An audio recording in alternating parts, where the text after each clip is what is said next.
तो सबसे पहले सलाम है भारत की सुरक्षा एजेंसियों को, जिनकी वजह से वह रुका है जिसका हम अंदाजा भी नहीं लगा सकते। तो 10 नवंबर 2025 को लगभग 6:52 के आसपास भारत के लाल किले में कार में ब्लास्ट होता है। यह धमाका इतनी तेज होता है कि आसपास की गाड़ियां जल जाती हैं और इंसानी शरीर के टुकड़े घटना स्थल से बहुत दूर दूर तक जाकर गिरते हैं। अब खबर सामने आती है कि लगभग इसमें 10 लोग मारे जाते हैं। इस घटना के काफी देर बाद तक भी ना तो इसको आतंकी घटना माना जाता है और ना ही कोई आतंकवादी संगठन इसकी जिम्मेदारी लेता है। मीडिया भी इसको ब्लास्ट के रूप में ही दिखाती है। रात में पता चलता है कि यह ब्लास्ट I-20 कार में हुआ था, लेकिन भारत रात तक भी इसको आतंकवादी घटना घोषित नहीं करता है और इस घटना की जांच पूरी गंभीरता से की जाती है, क्योंकि अगर एक बार यह घटना आतंकवादी घटना साबित हुई या इसमें कोई पाकिस्तान का एंगल हुआ तो भारत ने ऑपरेशन सिंदूर के बाद अपनी डॉक्ट्राइन में बदलाव करते हुए यह बोला था कि अब अगर कोई भी आतंकवादी घटना हुई तो वह एक्ट ऑफ वार मानी जाएगी। क्योंकि घटना के समय पीएम मोदी भूटान में ही होते हैं, तो उनका वहां से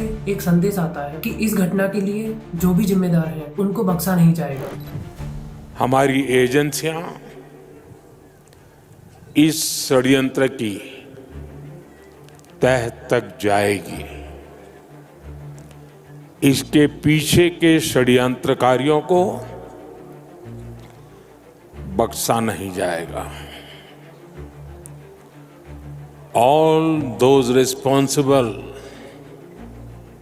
will be brought to justice. अब 11 नवंबर को पाकिस्तान के इस्लामाबाद में कोर्ट परिसर के बाहर एक फिदायीनी हमला होता है और पाकिस्तानी पीएम शहबाज शरीफ कहता है कि यह हमला भारत ने कराया है।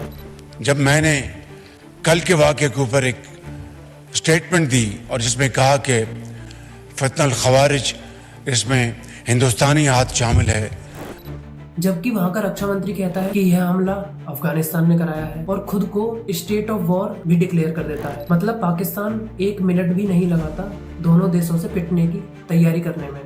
अक्टूबर में जम्मू कश्मीर पुलिस श्रीनगर में मौलवी इरफान को पकड़ती है, जो कि जैसे मोहम्मद में रिक्रूटमेंट के पोस्टर चिपका रहा था। अब जब इसकी तुड़ाई की जाती है तो यह मुजम्मिल शकील, जो कि अल फलाह मेडिकल कॉलेज हरियाणा में काम करता है, उसका नाम बताता है। अब 30 अक्टूबर को जब जम्मू कश्मीर पुलिस और हरियाणा पुलिस मुजम्मिल शकील के घर में, जो कि फरीदाबाद में होता है, वहाँ पर रेड करती है तो पूछताछ में आतंकी आदिल का नाम सामने आता है, जिसको 5 नवम्बर को सहारनपुर यूपी से पकड़ा जाता है। इसके बाद धीरे धीरे जब तार खुलना शुरू होते हैं तो नाम सामने आता है एक महिला का, शाहीन शाहिद, जो जैसे मोहम्मद हाफिज सईद की बहन के द्वारा शुरू किया गया एक आतंकी संगठन, जो कि केवल महिलाओं के लिए था, उसका भारत में संचालन करती थी। और यही महिला विस्फोटक को पिछले कई सालों से फरीदाबाद में छोटी छोटी मात्रा में जमा करती है। अब जब इन सबके पकड़े जाने की खबर आतंकवादी उमर सुनता है तो वह हड़बड़ाहट में अपनी कार I-20 लेकर पटने के लिए फरीदाबाद से दिल्ली निकल लेता है और फिर लाल किले में ब्लास्ट होता है। क्योंकि इसमें अधिकांश लोग हाईली क्वालिफाइड थे, कुछ डॉक्टर्स थे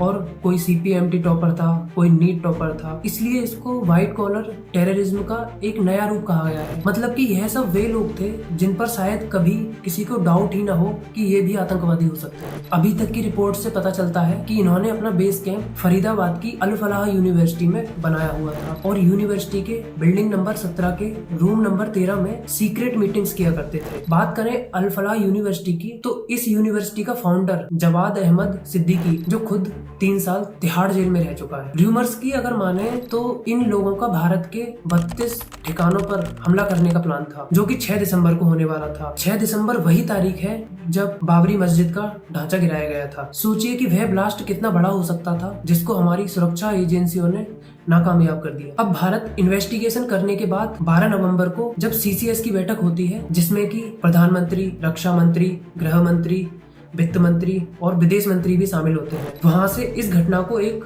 आतंकवादी घटना करार कर दिया जाता है। और हाल ही में गृह मंत्री अमित शाह ने बोला है कि जो भी इस घटना के पीछे शामिल थे उनको ऐसा पनिशमेंट देंगे कि पूरी दुनिया याद रखेगी।